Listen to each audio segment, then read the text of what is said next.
Bonjour, bienvenue dans la série sur l'électrodynamique classique. Donc continuons sur le rayonnement. Donc on a un courant et une distribution de charge, distribution de courant et distribution de charge avec un comportement harmonique. Et nous avons vu que dans la jauge de Lorentz, en l'absence de surface frontière, le potentiel vecteur AX de t, AX t, s'écrit mu0 sur 4pi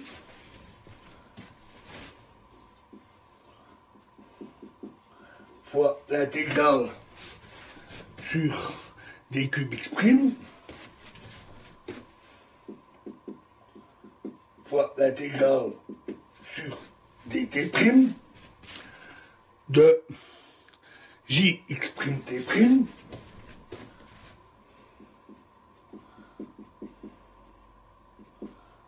divisé par x moins x', en valeur absolue,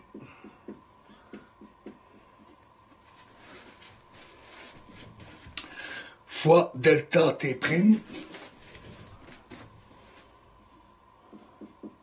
plus x moins x' sur c moins t.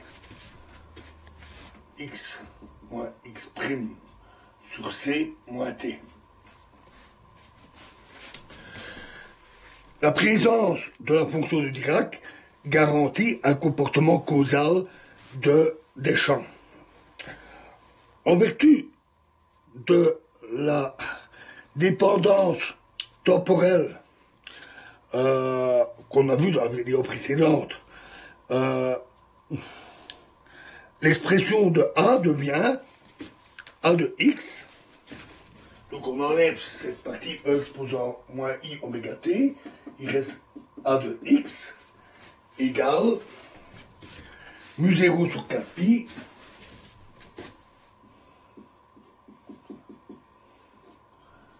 j x'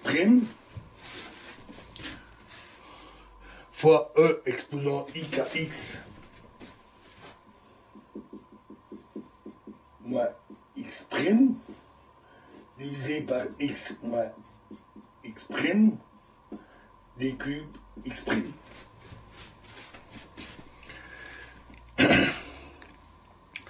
Où k est égal à oméga sur c, k est évidemment égal à oméga sur c,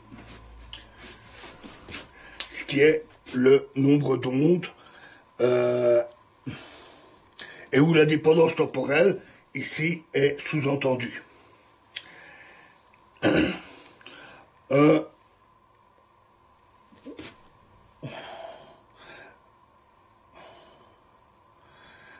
Alors le champ magnétique est donné par le champ magnétique est donné par 1 sur mu0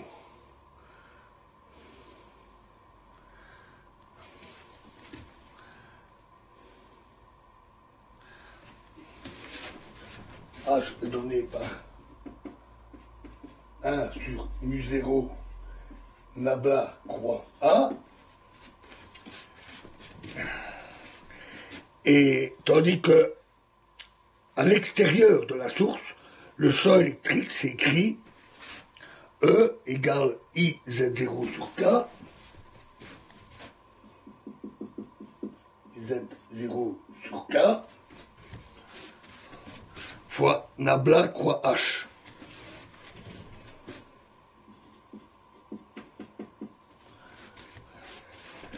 Avec Z0, l'impédance du vide, égale racine de mu0 sur epsilon 0.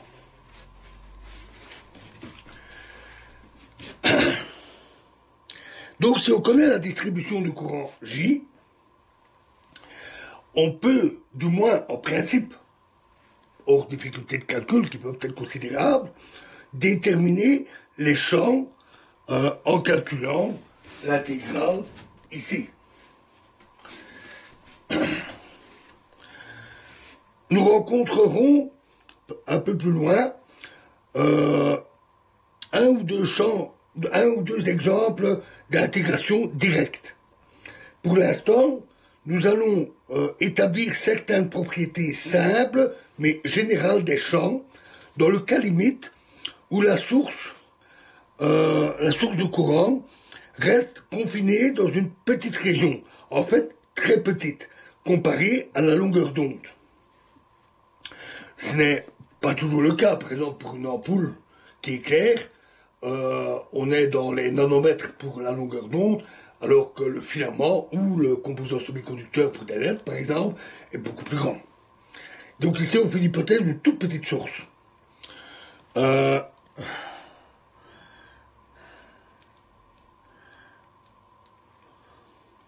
donc si les dimensions de la source sont de l'ordre de D, et si D est très petit par rapport à lambda,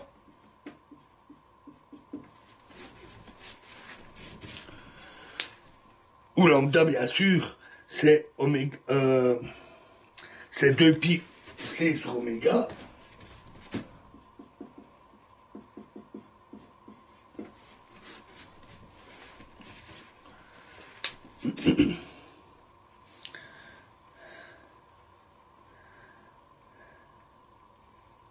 C'est évidemment la longueur d'onde. On distingue donc trois régions. La première région, appelée la zone proche, dite aussi statique, pour D, donc statique,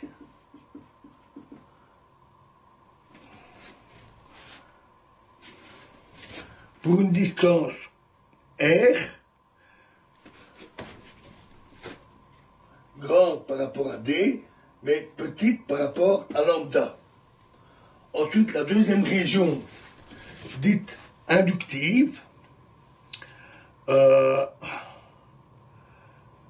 c'est celui où D, donc inductive,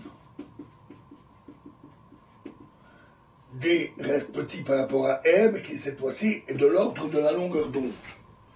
Et enfin, on a la zone lointaine, qui est dite radiative, où D est grand par rapport à la longueur d'onde. R est grand, pardon, à la longueur d'onde.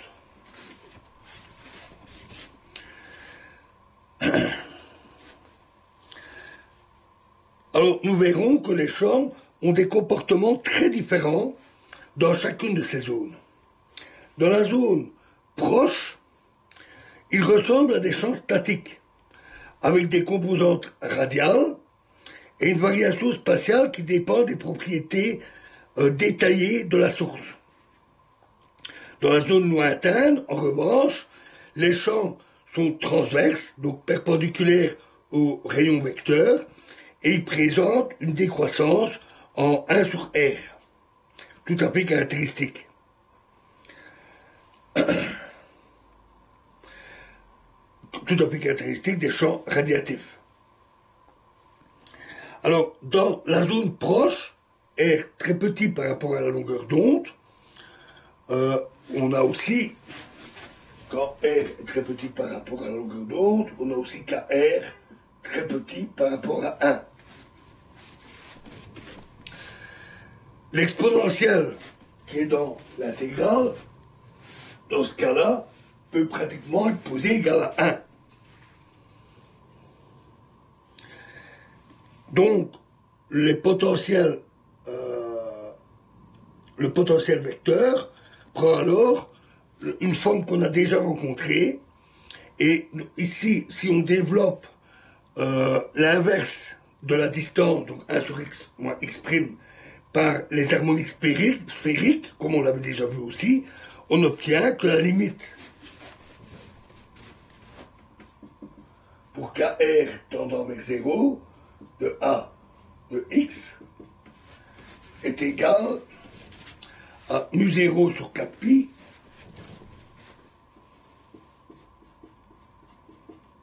somme sur Lm pour les harmoniques sphériques 4pi sur 2L plus 1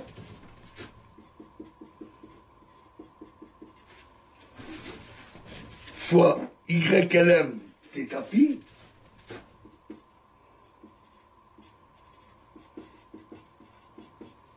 divisé par R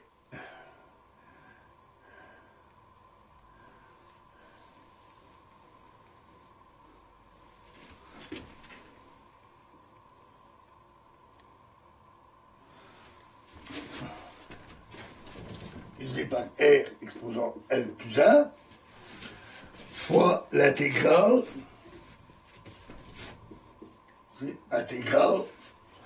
de Jx'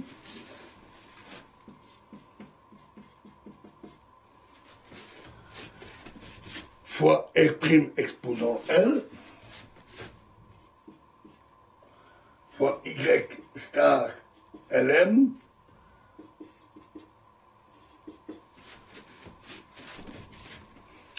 θ phi, simplement θ prime, selon le point considéré, dans l'intégrale fois dq x prime.